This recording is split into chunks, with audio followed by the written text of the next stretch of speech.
I've been doing consulting for video editors, which has been really interesting and enjoyable. Here is one of those consulting calls, lightly edited, with chapters.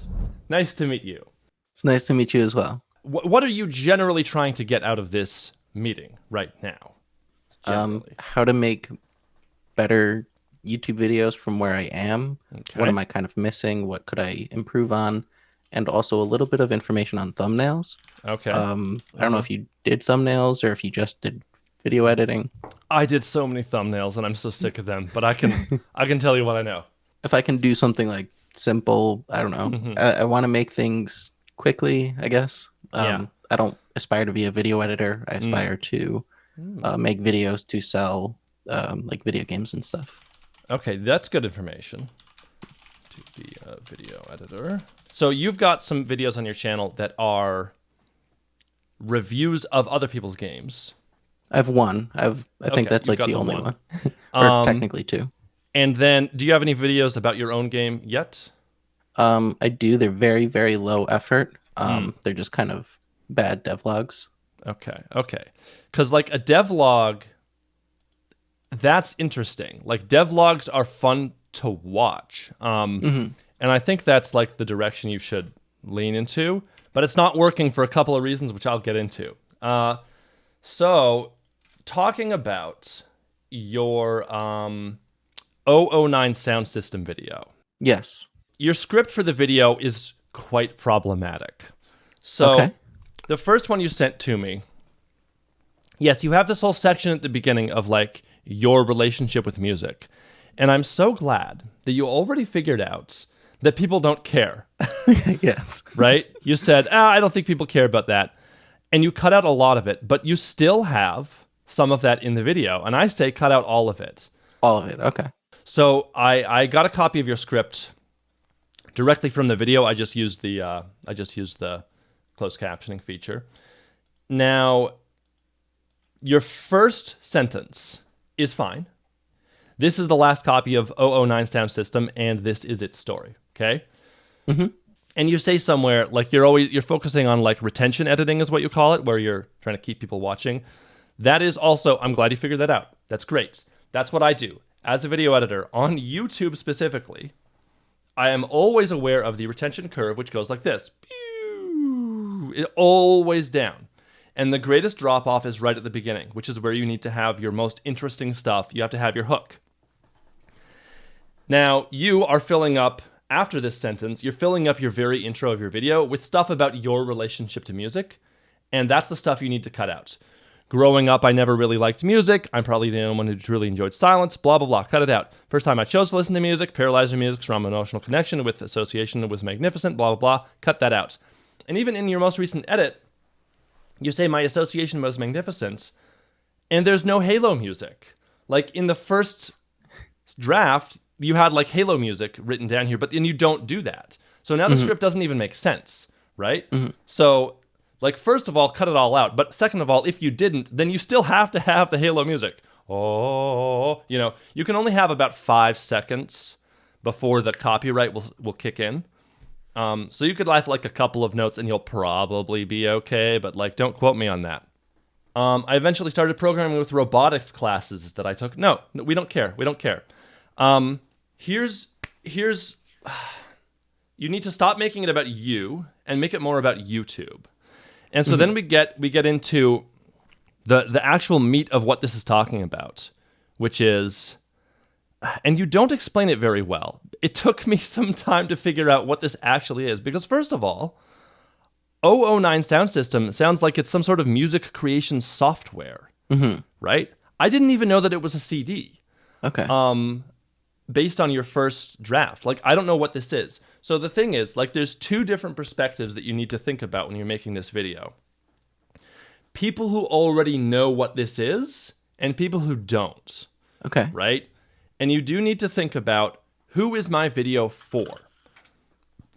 And this is a whole, like, this is the big thing that I figured out for your case of, like, who is this video for? And I have a whole bunch of items. I'll send them to you in text, so don't worry, about who is this video for. Going into that is like, is this for people who already know or for people who don't? Like I talked to this other guy who made this video about like some Mario Maker game. And he's talking about, oh, there's this like Mario university now. And I'm like, what is he talking about? Like, I don't even know how the game works. He hasn't even explained it. But the way that the video worked, it was like going between people who would know what he's talking about and people who don't. It's like, pick a lane. So I would say that you should make this video for people who don't know what this is. Okay. I think that's going to work way better. And just the way you explain it is learning reminds me of the official YouTube Anthem 009 sound system. And I'm like, wait a minute, this is did YouTube put this out? Like, is this a YouTube CD? Okay. Because you call it YouTube Anthem 009 sound system. It's not. It's somebody else. As videos receive copyright notices and change their music, 009 sound system was there to fill the void of LimeWire rips. This is a very bad way of explaining it. Here's how I would explain it. So early YouTube was kind of a Wild West, and people didn't really know what would work, so they're just throwing everything at the wall. You have tutorials about this and that and the other, and a lot of them would have music. What music would they use? Well, a lot of people would just use copyrighted music because nobody cares. It's the Wild West. And all of these videos get copyright struck. Which means that that either the video goes offline or the ad revenue from the video goes towards whoever made the music. So what some people started to doing is they would use the 009 sound system CD music tracks for their videos because it came with a license which specifically says that you may use it for YouTube videos. And then you show the license. In your most recent cut of this video, you only show that license like way at the end. And only then do I realize, oh, that's what this is. Like the CD was specifically made for this purpose, right?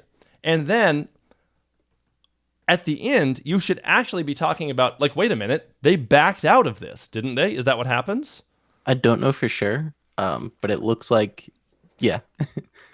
Which is like super shitty, yes. Right? That they sold the CD with the promise that you could use it on YouTube and monetize and it'd be fine. And then they backed out. Like, that sucks. So that's when you talk about that. To fill the void of LimeWire rips, like this also, like you haven't, this is another thing that I talk about when giving a tutorial. You have to define your terms before you use them. Like, most people of my age would know what LimeWire was, but like you're younger than me, and maybe the audience you're speaking to, generally you got to think your audience is always a little bit younger than you. Yes. They won't know what LimeWire is. They won't necessarily know what a rip is. Like a CD rip, like what is that? I know what that is, but computers don't even come with CD players anymore. Yes. Right? How do you rip, So you got to explain. Like, people would just, like at the very beginning, people just use whatever music they had on their computers, which was usually stuff illegally ripped from music CDs they already owned, which is all copyrighted. So that's the problem. And then the solution is the 009 sound system. And then you get into it, right? Okay. And then let's see the rest of your script here, every tutorial. Yeah, and then, you show the videos, and you do this. You do the correct thing. You show the videos that use the 009 sound system to kind of show like what YouTube was like back then. And you can use, you know about archive.org? Yes. Great. You can use that to kind of like show, like you kind of get into the... Oh, like an old YouTube video page. Yeah, it's like show old YouTube, okay. Right? Kind of like make it culturally like immersive, basically. Like if I'm talking about a company back in the 90s, I will use their logo from the 90s in association with that company. You want to keep stuff in the time period, and then it feels better. It feels more authentic. Is that okay to use like logos and stuff when you're talking about it? Absolutely. I do it all the time. I've never gotten in trouble. Logos they're not public domain, but like they are there to represent the company. I've never ever had a problem with copyright with logos. I have a huge logos repository on GitHub. That everyone can just pull from. It's fine. Old logos are hard to find. Yeah, logos are fine. And there's this thing that Zero Punctuation does, which is now they moved on. Now it's Yeah. Ramblematic, where he just uses like the box art of the game Mm-hmm. to just represent the game. And I don't think he's ever gotten in trouble with that. You know, there's some stuff where it's like, okay, movie poster, box art. We have to have something to show when we're talking about this thing. Mm-hmm. The other thing, let me just open it up here. Let me look at it.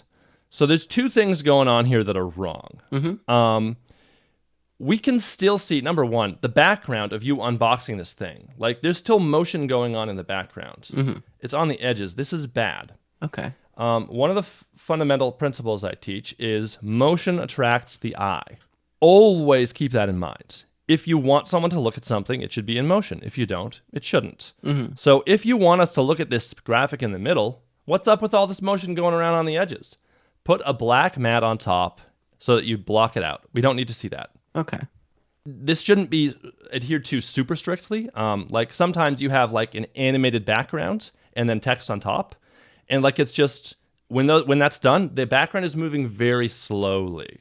Like I remember one day, Pella showed me this animated background he made, and I'm like, dude, this needs to go literally 10 times slower for it to be useful as a background for text. And he did that, and it was perfect. So that's the number one thing. The number two thing is, never hand me the aux. What does that mean? Like the aux cord, you know. But what does this mean? I never learned what goes together. What are you talking about? I don't know, just like the mix of music is bad, I guess. Like Is bad. I've got Heya and then 3 Days Grace, and then I've got Beethoven. Okay. Just like Oh, okay, I get it. The idea is like like at a party, no one should let you be in charge of the music because you're gonna give a bunch of troll stuff. Okay, yeah, it's not gonna go together. Got it. So this is just confusing. Okay, right? Like I'm watching this and I'm just confused. Okay. Also, why is the 9 unavailable videos are hidden? Why is that circled in red? To show that videos get taken down. Like these are all copyrighted songs. Okay. So here's the problem. Right now you're showing 3 different things. Okay. Number 1 thing is whatever you're narrating. Number 2 is that you suck at choosing music. And number 3 is that if videos keep getting taken down. Those need to be in separate parts of the video. Okay. Because this is another thing that I teach, which is if you want text on screen that the viewer is supposed to read, you need to limit it to like 8 words or less. We are humans. You're making a video for humans. Humans can, we can think about more than one thing at a time, but really, realistically, we can only think about one thing at a time. If we were spiders, for example, maybe we have like 8 eyes. We can look at 8 different things and still understand all of them. There's some autistic guy who can read. It's insane. With one eye, he's looking at one page of a book. With the other eye, he's reading the other page of the book. He reads both pages at the same time and flips it. I don't know if this is true or like an urban legend, but like, that's nuts. Most human brains don't work this way. Yes. You have to make what works for a human brain. You have to understand a little bit of psychology, right, to make a video. We can't read this and listen to you at the same time. Yeah. Only up to, I found it's about 8 words. So yes, the part about 9 videos are hidden, like, first of all, we don't even know that hidden means that they've gone off of YouTube, right? You would have to say that. And you'd have to do that, again, at the intro of the video. Like, look, all these videos that used to use just random audio, they keep going offline because they keep getting copyright struck. Whoever owns the music, they keep taking them down. So a lot of this stuff is going away now, right? You talked about that earlier. And then this bit about how your musical tastes are kind of bad. Like, that is funny. But I don't think it's worth having really at all. Yeah. Because like only if you could the subject it's matter. not about you, it's about YouTube. And also, unfortunately, you can't like have like you can't whatever the whatever the music was. You can't play these songs to like one at a time, like all in a row to show how dissonant they are. That they don't work. So you can't do it anyway. Anyway, so I would say get rid of this whole screenshot, right? Yeah. And like, there's a lot of stuff like that where if the text, like you've got on the bottom left here, if this is important, it should be in the narration. Okay. And like that's a big thing for you is like stop putting extra. These are like parentheticals, like stuff in parentheses. These are like extra bits of info that if they're important, put them in the narration. If they're not important, cut them out. Okay. So we can just go through the whole video and look at like all of the things that you've done like that and say don't do that. Now this doesn't mean that you can never have anything. Like, for example, copy at current time. This right here, this is a perfectly fine screenshot to have during the section, maybe like near the end. I would put this near the end. Okay. Where you're talking about how like, oh darn, we can't use 009 sound system in videos anymore. Mm-hmm. Which sucks, right? Like that's a big part of the story. Mm-hmm. This screenshot has a lot of text on it. It's more than 8 words, but that's okay. Because we're not expected to read the whole thing. And always the implication is that you can pause the video to read it if you need to. Mm-hmm. If you can't, and you're making like a documentary that goes up on a channel that's better than History Channel, hopefully, you would have to zoom into it and highlight a part of the text and read it out to your audience because they can't pause. Mm-hmm. But when they can, you're on YouTube, you can get away with that. In my video that you watched about stuff they should have taught you in school, like the bit about don't talk to the police, I put a comment on screen of this guy who had taken the advice. He didn't talk to the police. He wrote out this whole thing about how he was falsely accused. The comment is just there. You remember this part? Vaguely, but yeah. So there's just a comment there, and it's just the general vibe is like you can pause to read it if you want to, but you don't need to. It's like an optional extra thing. Footnote. So that's exactly. It's a foot. That's great. I'm going to write that down. Footnote.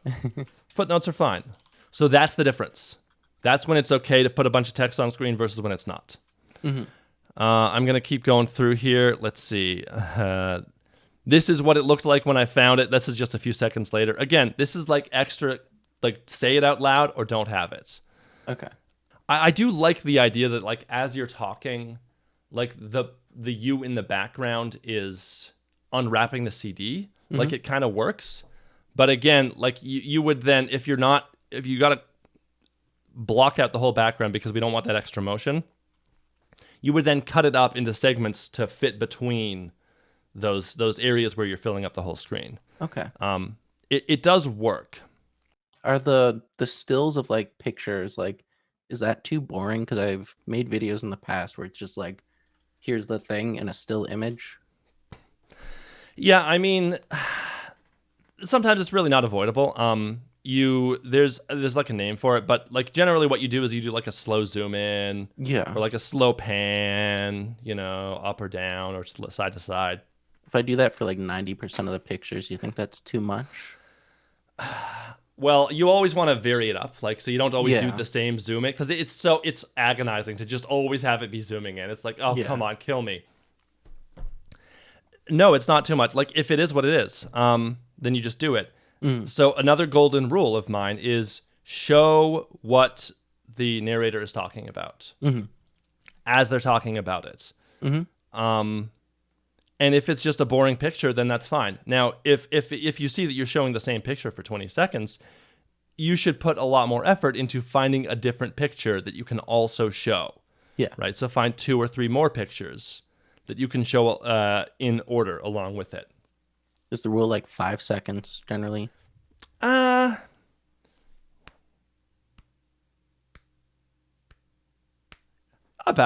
Okay. Yeah, it's like you'll get a feel for it. I don't do it based on seconds. I do it based on looking at the timeline and seeing that there's just like a long block of like this clip has just been playing for a while, right? This one photo. It's like I gotta try to do something else. Okay. Even if it means like halfway through I cut away from the image and I just go back to the talking head. Okay. Then sometimes that's actually okay. Now I'm confused. You said you still need A-roll. I think I'm missing a lot of A-roll. Do you know what A-roll is? A-roll is like the action. Like this is the thing we're talking about. Like if I'm talking, this is my Zoom recorder. Okay. And then the B-roll would be like, like a pan of it on the table or something. Okay. Yeah. So you got it right. But what do you mean you're missing A-roll? Like you would rather have just footage of your head talking about this thing rather than just the I don't B-roll know. of I wasn't the. sure if the pictures and the unwrapping was interesting enough, or if I needed something more Okay. action oriented. So, like generally speaking, Mhm. I try to show A-roll as little as possible. Okay. Um, I will show. It's funny, like some of these like animated channels, like they'll make an animated avatar of themselves and they'll like pop it up as though that thing is explaining, but they don't always make the mouth move. So I'm like, why is there a picture of like a dog person here? Yeah. Like it doesn't make sense. Yeah. Because they don't like follow all the way through with it. So don't do that. But when I think about A-roll, let's see. Oh yeah, you're visible at the beginning. You did it correctly. Okay. I just need to see you at the beginning, near the beginning of the video. It doesn't have to be the first moment. And then, maybe a couple times in the video is fine. And then maybe near the end. Like as long as I see you near the beginning, that's really all we need. Okay. Because you are not important. Again, Yes. it's not about you. This one's about YouTube, Yes. right? And like this is like a classic thing. We call it in the industry, we call it talking heads. You want to avoid talking heads. And one of the most useful things that I heard when going to school was, all right, let's imagine we're making a video about this indigenous tribe in Canada that makes totem poles, right? Before we even go out to shoot the video, we can start thinking about what's this video going to look like. Start thinking about like, okay, probably we'll get like a wide shot of the totem poles, right? We'll get maybe like close-ups of the totem poles. There will probably be a lot of video of like nature, so like birds flying around, birds nesting maybe on the totem poles because they're tall. Rivers, canoes, native art. We'll look at like the inside of their dwellings, maybe their teepees or whatever tribe this is. Drums, like a close-up on the hands, drumming the drums, a circle of people making music. You think about all these things before you even shoot the video. Okay. And then you can get an idea what it's going to look like. And the thing you're always trying to avoid is talking heads. Like that's like, it's just the death of any video is just like, here's a guy in a suit talking, and it's just on that for 5 minutes. It's so boring. So yes, you think about ahead of time, what will the B-roll look like? So like for you could, and maybe probably should, get a shot of like the CD, putting it in a CD tray, hitting the button, it goes into the computer, you're on the screen, the thing automatically comes up, right? Like that's the thing to conceptualize before you even shoot the video. Like, what is it like playing a CD? Because like we don't have CDs anymore, so this is like actually a little bit fun. Antique, yeah. Yeah, it's antique, kind of like a record player, and like those are even more interesting to like get them going. And you can shoot it from multiple angles, right? Like don't overdo it, but yeah. The last copy of 009 Sound System, yeah, like you have to say at some point like. You have to say what it is. Like, it's a CD. Here are the tracks. I can't play them for you now because they are now copyrighted, which I'll talk about later in the video. And this whole thing about, like, I'll talk about it later. What you're doing is, I think about it like the front page of a newspaper. Remember, the retention curve. Pew, it's always going down. Yes. You front load with information. The front page of a newspaper is like the beginning of your YouTube video. What it has is a bunch of stories of like, here's a thing that happened, more on page 7. Here's another thing that happened, more on page 12, right? Here's another thing. There's like a bunch of them. And that's the way that they front load with all the cool info, and then you can go and read more. And by then, now you're reading the whole newspaper. Your YouTube video is just like that. Okay.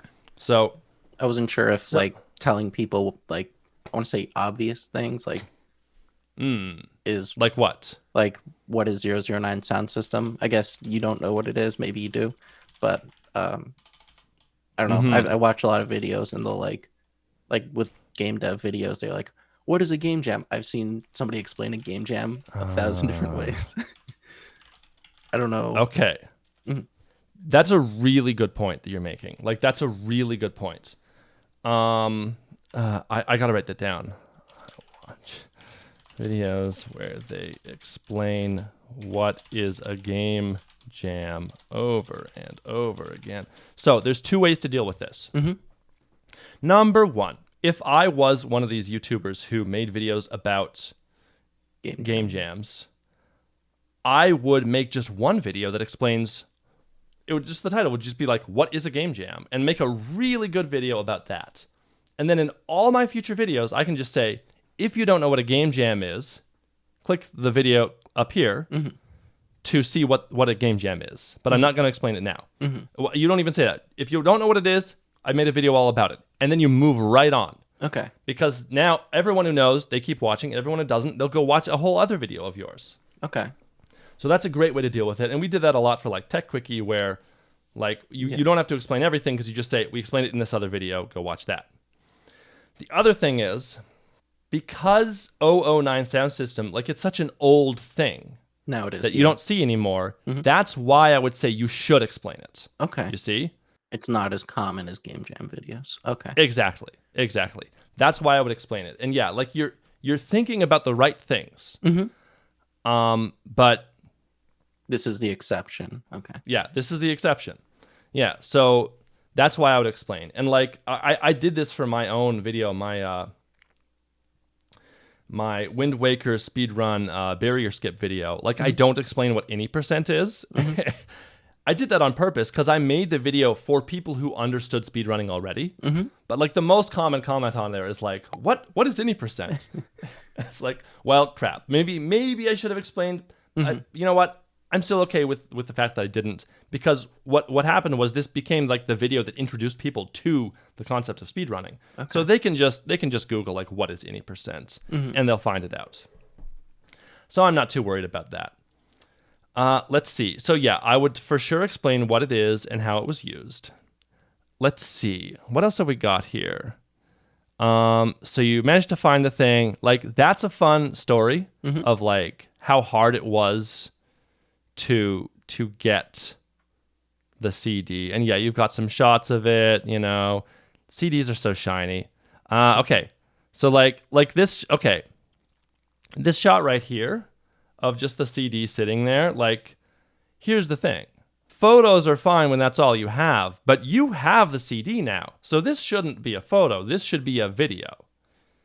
This should be a video. 430? A 731. 731. 731. Yeah. So like, okay.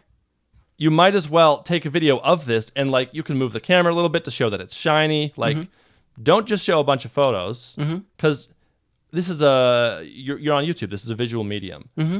It's in motion. Like one of the biggest things I say about a lot of YouTube videos is like, why is this not just an article? This should just be an article. It's just talking and some photos. Like it would be better. It would be faster as an article. It's on YouTube because they can monetize it more easily than sending it to their blog, right? But like, play to the strengths of the medium, right?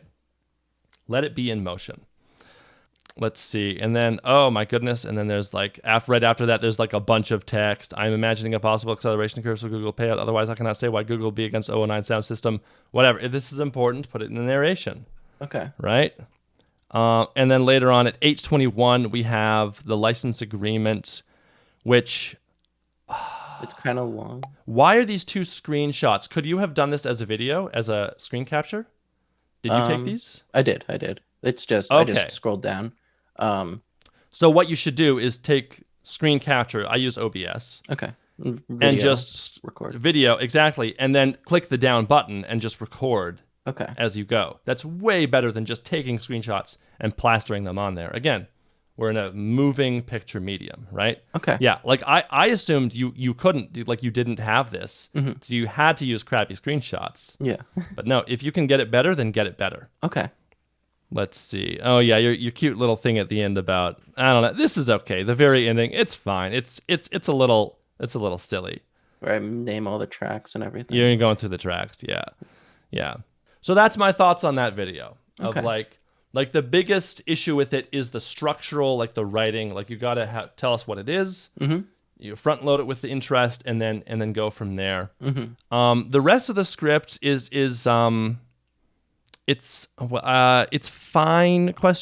Yeah, like it's just about like finding and getting the thing and all the stuff you went through to try to get it. Like this is interesting. It's like a modern day archaeology. You're digging through stuff. This is fine. Like you know, maybe with the things that I told you, you can probably fix it up a little bit more. But yeah, like the biggest thing is the beginning. Okay. So that's that one. I have thoughts about your other videos. Okay. Let's see, which we can talk about. Those ones are kind of old, mostly just showing like Yeah. how capable I am of video editing. Okay. Wrought. So, Yeah. Wrought Flesh. Okay. Let's talk about that one. Yes. Well, first of all, do you have any thoughts about everything I've just been explaining? It's a lot of, mistakes here and there that you're noticing with your experience that I'm overlooking and not thinking about exactly, or misunderstanding. So as far as I'm able to tell, I'm right, but I'm just like wrong. If that makes sense. When you're done with this one again, like show me the next draft. Yes. And if I have any comments, I'll just share them with you. Whatever. Awesome. I'll be happy to do that. Sounds good. So I tried to watch Rev Wrought Flesh review. No worries. And it was just so boring. Mm-hmm. And this is why I said, like, oh, I got this gets to percolate in my brain. Like, what can I do to tell you how to fix this? Mm-hmm. Because if you're doing a lot of stuff wrong, it's kind of hard to know where to start. Mm-hmm. My initial thought was, oh, I wish he wasn't doing this from a game dev perspective, because he's talking about like, what is it, like the inverse kinematics of the like animation? It's like, In one talk, he discusses the lowering of inverse kinematics calculations. If he were to make the NPCs have 3 animation poses instead of aiming specifically at you with IK, I think that would be close enough with how fast-paced the game is to potentially get extra frames. you don't even say what that is. I don't even know what you're talking about. Okay. Of how to optimize like the game. And then I thought, no, wait. It's just boring the way that you've explained it. Mm-hmm. But your core idea is actually good. Your core idea, which is you're examining this game from the perspective of a game developer. Mm-hmm. I think that's the angle you should go with for all your videos about games. I think that's really good. Mm-hmm. Because most game reviews are from the perspective of playing the game as a consumer. Mm-hmm. And indeed, that's what most people are. But like, there are very many successful series on YouTube that are about game dev. One that I used to watch a ton is, oh crap, what's the name of it? Game dev. Extra Credits. Oh. Extra Credit. Have you seen this one? Yes. I've seen a few of his videos. Yeah. So I used to watch this a ton. Mm-hmm. And I can't really tell you why, because I've only been a little bit interested in game dev. I've made a couple games, RPG Maker 2000, Game Maker 5. Yeah. I think, I think one of my games is like one of the reward tiers on Linus Tech Tips forum for like a certain support level. I'm like, here you go, take my old game, and people are like, yay, it's Taran's old game. So it's looking at games from the perspective of game developer. No, actually, it's looking at developing your own games from the perspective of a game developer. There's not really reviews and stuff, but the point is that they found a way to do it. Mm-hmm. And like with the stuff that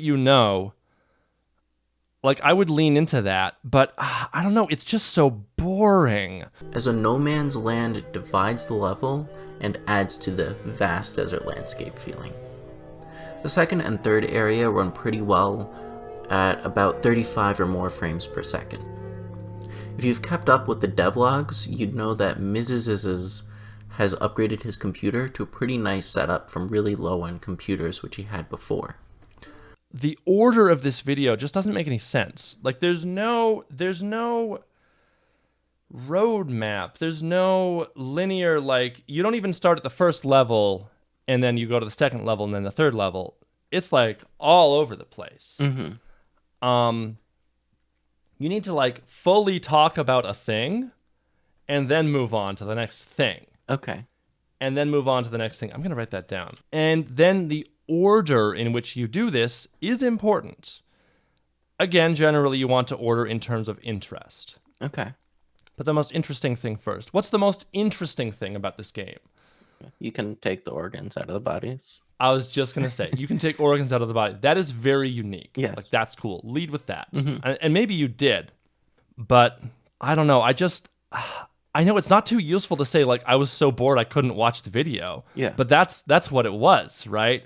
And also like, you're not paying me to sit here for 15 minutes. I couldn't watch it. Yeah, no, if it's unwatchable, I'd rather the truth than, yeah, I watched your video, is all right.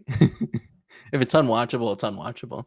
And the other thing is like this feels like there's maybe 5 good solid minutes of information in here. Okay. Not 14. Okay. Like this should be way shorter. Okay. Should be way shorter. Oh, and then there's like, did you do this at 24 FPS? You did. You son of a. I might Why have. 24? I had an APU at the time. Uh-huh. The value of my graphics card went up, so I sold it before it went down again. Oh my gosh. Anyway, for gameplay, for games, like I got a new graphics card, don't worry. you've got to be 30 or 60 frames per second. Come on. You know why. Yes. You know why. Good. Don't have to lecture you too much about that one. Yeah. And then here is like the biggest thing that I want to impart to you is key concept. What is the audience here for? You'll get this in my notes. Okay. So are we here for information, like how to fix my car or install drywall or build a PC? If we're here for just basic information, you're making a video tutorial about that, then it is such a waste of your time and my time to have like fancy music, fancy transitions, like be all poetic in a way that that some people are, where they wax philosophical about whatever. Like, shut up. Yeah. Show me how to fix my car. Yes. Right? So by doing more work, you make the video worse. Yes. Because the video is about how to fix my car. Okay. Whereas, if we are here for spectacle, then yes, you should go all out with fancy music, fancy animations and transitions, right? Maybe wax philosophical depending on what the thing is, although that's more like a story thing further down, right? Then it's fine. So you have to play to the core concept that you're targeting. Z Frank is incredible with this. We're here primarily for the humor, I say at the bottom, and secondarily for the education. His stuff is so funny. I don't care what it is. He could talk about anything. And the way that he talks is so hilarious that I will watch it. I click on his videos instantly. Okay. Someone like Captain Disillusion. Have you seen any of his videos? Not really. I kind of stick to like Linus Tech Tips Captain and a few other guys. Disillusion. Okay. Another channel that is just, his videos are just so fun to watch. They're so well made. There's a lot of spectacle in there. Do any of these other ones apply? I think it's like spectacle / education / not really information, but like education is like, they're not necessarily useful stuff. Like I'm learning about ants. Like when am I going to need that? Never. But it's fun. It's interesting. Like bees are so interesting. I'm sure Z Frank has a video about bees, and I'm sure it's hilarious, right? Some people watch my videos to fall asleep to. I heard this comment. That is not why I made them, but that's fine. But that's not why you're making videos. Yes. And if it's a video to go to sleep to or have on in the background while you do laundry, then you don't need to worry very much about the visuals. You can have just bare bones, just show the thing. You don't even need to have it moving in and out. It doesn't matter. They're doing laundry. They're going to glance at the TV and they're going to look back at their laundry. So it's all about what are they here for. So for your channel, they are here. What are they here for? What for the 009 sound system? Tell me, why are people watching it? They're watching it because a lot of people probably didn't know there was a CD that you could buy for it, and they may remember 009 sound system being very common in the early YouTube days. Yeah. So which one of these? And this is not necessarily a complete list. But like the point is that you think about why are they here, and you laser focus on that. So, it's I guess history actually is another one. History. I've added that now to my notes here. So you're learning the history of it. Yes. And so you need to clearly show that, and in a way that like doesn't have the weird parentheticals where you're talking over your own text. Yeah. Yes. History. I've just added that. And like, yeah, you can look through all of these. Like destruction. Is this destruction? No, you're not destroying the CD at the end. So that's kind of what I saw here is like a lack of focus on like why are we here, and even one more thing like that occurred to me, the beginner Raylib 2D platformer tutorial. First, we're going to head right on over to raylib.com and click that huge download button. The problem with this one is you're acting in a way that you think the audience will find appealing, but this isn't you. Don't worry, you don't have to spend your $10. You're putting on a personality that you think they'll find appealing. And I realized that this was a thing when I saw this video. Like, if you click on it now, your recommendations are ruined forever. Because it's just like, I mean, I go to the beginning. It's just like adults, like super happy faces, wide eyes, colorful colors.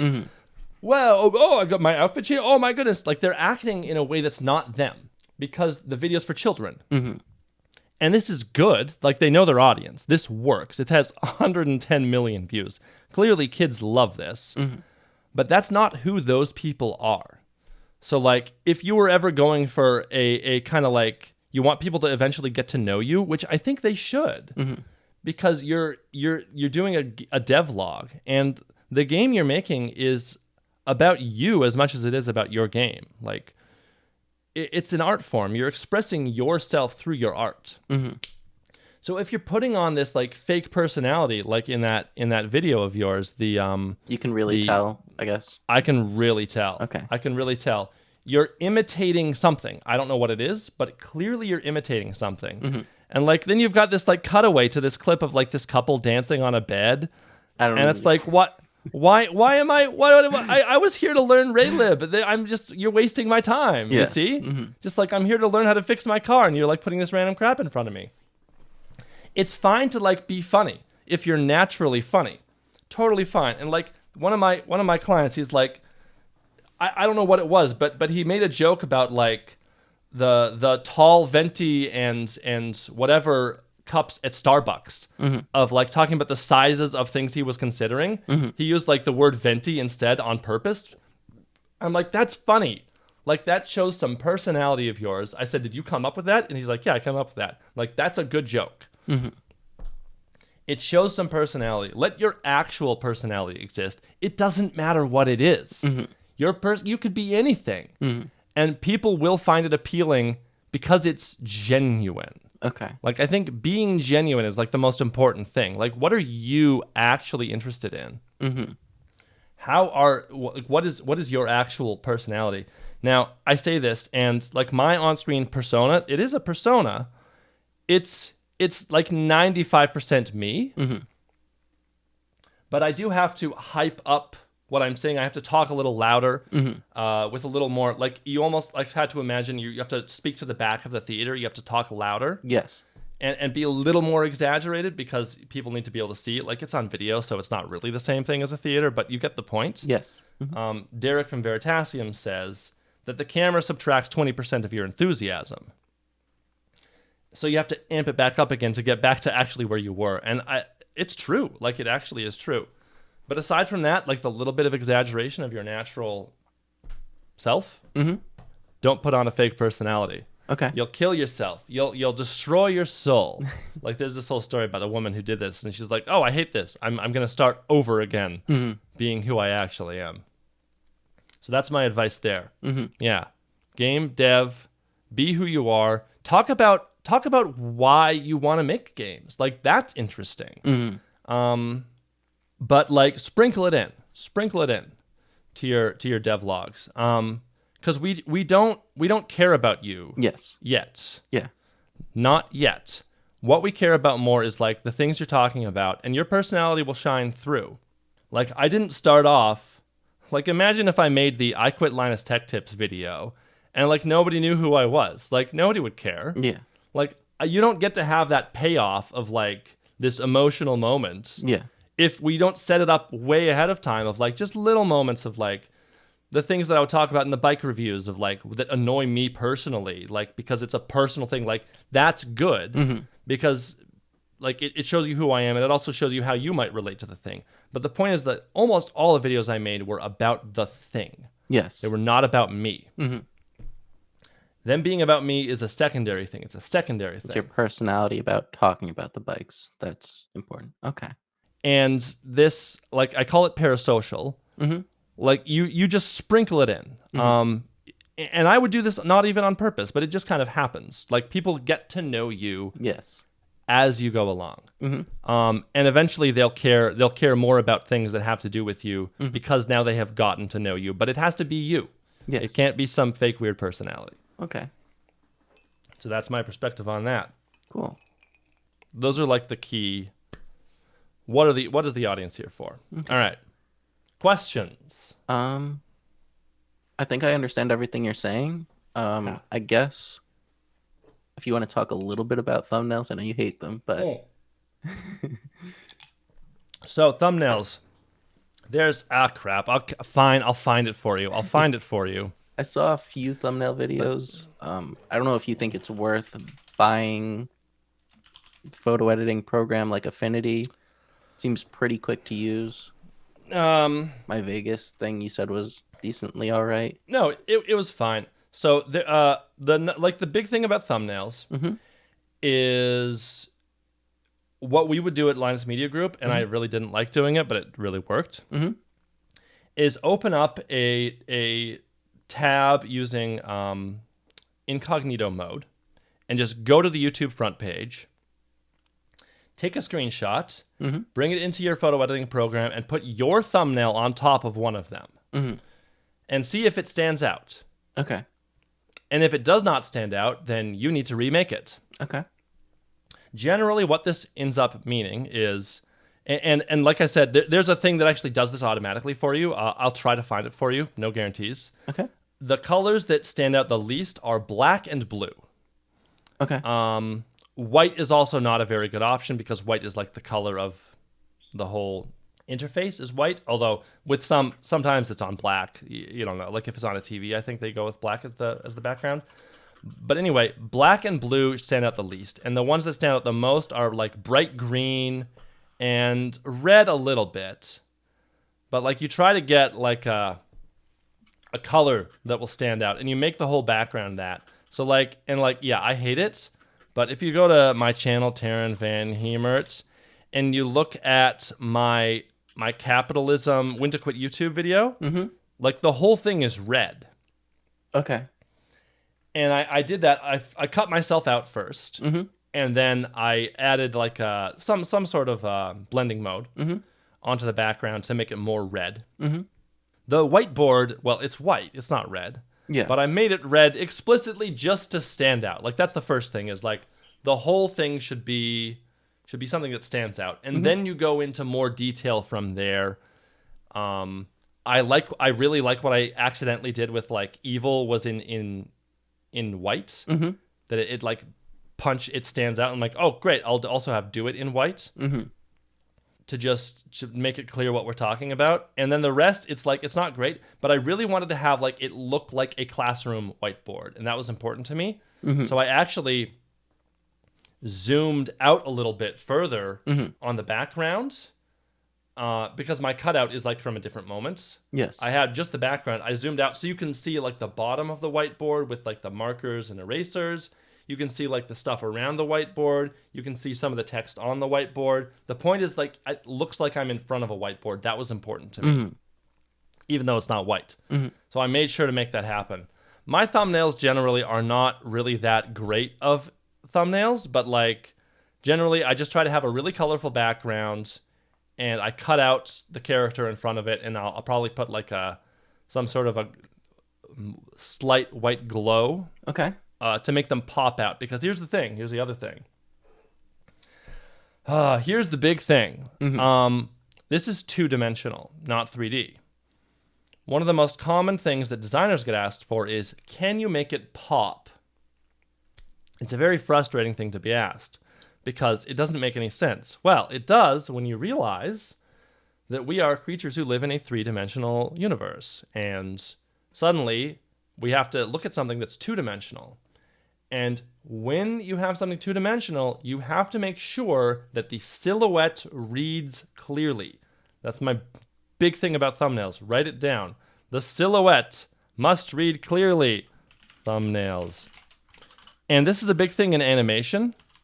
You have to imagine that your character is like just a pure black silhouette. And can you identify the character based on their silhouette alone? And if you can, it's a good character design. If not, it's bad. Okay. And with thumbnails, it's the same way, I think. With thumbnails, I should be able to clearly see the subject of the thumbnail. That's it. And if it gets muddled with stuff behind it because it's 2D, then you need to like move the stuff behind it. You need to blur it out. You need to add color to make it all more red so that it all blends together more. Because we don't have our two eyes allowing something to pop out from in front of everything. You only have one, so everything gets squished together. You have to do efforts to separate those layers out a little bit more. Okay. Yeah, that's my big thing about thumbnails, and make them colorful. And then I guess 2 more questions is Sure. like saturation and color grading. I did a little bit of that in the thumbnail, and I'm not sure what you think about that in content, like in the actual video. So, yeah, so for thumbnails, generally, yes, you do overdo it a little bit on purpose. You want them to be vibrant. You want it a little higher. Because they're thumbnails, they're smaller, and so you have to kind of compensate for the lower resolution by increasing the contrast, basically. Okay. For video, my color correction is not very good. But what I always do is, generally speaking, I will up the exposure a little bit, and I will up the saturation a little bit, and I'll up the contrast a little bit. Okay. In that order. And the thing about exposure is, I always, always, always have my scopes visible. The video scopes, like, do you know what I'm talking about with video scopes? Like the weird looking, like lens distortion? No, video scopes. Let me just, Lumetri. I'll send you, this right here. Click on that. Do you recognize that? I've never seen that before. Oh, you're killing me. Okay. You need to learn what video scopes are. Okay. Long story short, do you know what a histogram is? No? If I see it, I think I might. For photography? It's just a line, like a looks like a bar graph. This is a even more complicated version of a histogram. Basically, you have your darkest values are represented at the bottom. Your brightest values are represented at the top. I think I've seen this. I think I did that for the color grading, and you have like a curve in your your curve changes, and you're gonna see this change. You have them up at the same time, always at the same time. I never take this down. And it's horizontal, so the pixels on the very left are also on the very left on the scopes. Open up your video editing software. Oh, that is, yeah. And have the scopes up, have your picture up, and play around with it. Okay. But long story short, you want to get your brightest values closer to the top and your darkest values closer to the bottom. You don't want to have a bunch of nothing at the top and the bottom, meaning that your picture is like just this kind of gray mush in the middle. Okay. You want to stretch it out. And that's what contrast generally does, is it stretches it out. So you have darker darks and brighter brights, and you get inside that zone, that range. And that's like the biggest number one thing about color correction is like getting the gamma to where you want it. And the Ansel Adams zone system. Ansel Adams zone system. I'm going to put it right here. This is how I do my color correction. So it has zone 10, that's your 100 on your scopes. Zone 1 is your 10. So add a 0. Okay. And that's generally where I put stuff. So like snow in sunlight would be very near the top, but it's not at 100. Okay. The only thing at 100 is lights and the sun. Do you think I should put that on like Like if I was doing that 009 sound system video, do you think that'd also be useful for like the screenshots and the pictures to color correct those, or with screenshots? So screenshots of stuff, no. Screenshots of things like on a computer, I almost never color correct them. They are already exactly where they're supposed to be. Okay. They were all designed that way Okay. by a human on purpose. Don't mess with them. Unless there's something seriously wrong and you like, I can't see the thing, like maybe you ought to brighten it up. But generally, software, you can see everything. They build it. No, only do color correction for like video that you've taken yourself. And yes, sometimes photos, like if it's like an amateur photo, you can just kind of tell like, oh, this is too dark or this is too bright, then I'll fix it. But if not, I just leave it alone. If it's already been like, if it's a professional photo, I never touch the color correction on it. Just let it be what it is and it'll already look great. Okay. Yeah. Cool. Any other things I didn't ask that I should have asked, or hints here and there? Yeah, I mean, not that I can think of. Secret sauce. Yeah, I mean, I've given you a lot of the like the fundamental things, the secret sauce. Yeah, no, I wrote down all my thoughts. You've gotten them all. You've got all my thoughts. Okay. So try this stuff, and if you want to have another call, we can do that. After you've tried stuff. Yes. And you let me know how it goes. I'm gonna apply all of this stuff. Probably rewrite the video a little bit, and then send you a new edit of that. Yeah, I'll watch that for sure. Awesome. All right. Awesome. Thank you for letting me record you. Thank you so much for your time. Great fun. Glad to help. All right. Good luck. Thank you. Have a nice day. Yeah. Bye-bye. So, I hope you learned something too. This call wasn't even a typical example of how my consultations go. Like, usually there's more dialogue, meaning less monologue from me. This client has not made his name public yet, so I'm just going to call him his little cousin. After some more back and forth over email, his little cousin remade the video and released it, and it did quite well relative to the size of his channel, getting a lot of positive comments and earning 50 subscribers on a channel with just 350 subscribers, which is suspiciously right on the magic metric that I talked about in the When to Quit YouTube video, which is an average, by the way. I didn't make that clear enough. Anyway, it's nice to know that my advice actually, works. You can watch his little cousin's final video, linked below, and even the original before my suggested changes. Meanwhile, I've come to realize that there is a hierarchy of importance when it comes to making YouTube videos, and here it is. Channel direction is the most important. Then we've got research, then writing, and the least important is actually filming and video editing. This is why, when his little cousin came to me for help on his video, I actually focused more on the issues with the writing than I did on the issues with the video editing, especially in our email follow-up. Now, my skill set is mostly video editing, and I'd say I'm a decent writer. My research skills are okay, but my acumen for channel direction is not great. And what I mean by channel direction is like overall strategy and concept and format, like what the entire channel is about. I also think there's a lot of business stuff in here. I never really had to learn any of that stuff because I just edited for Linus Tech Tips, where the channel direction had already been figured out. It's tech reviews for the most part. So you can have a beautifully shot, edited, and animated video, but if it's poorly researched and written, then it's rotten to the foundation, and you might as well not even bother building anything on top. Conversely, if you've got a great concept for a video and you really know what you're talking about, then it doesn't matter if the shooting and editing are not amazing. This AVE video about the Juicero is a great example. It's just one camera on a fixed tripod with auto exposure, plus very basic editing with just cuts, nothing fancy, and it does not matter, because the overall concept is really good and unique. If you're gonna fail, fail hard.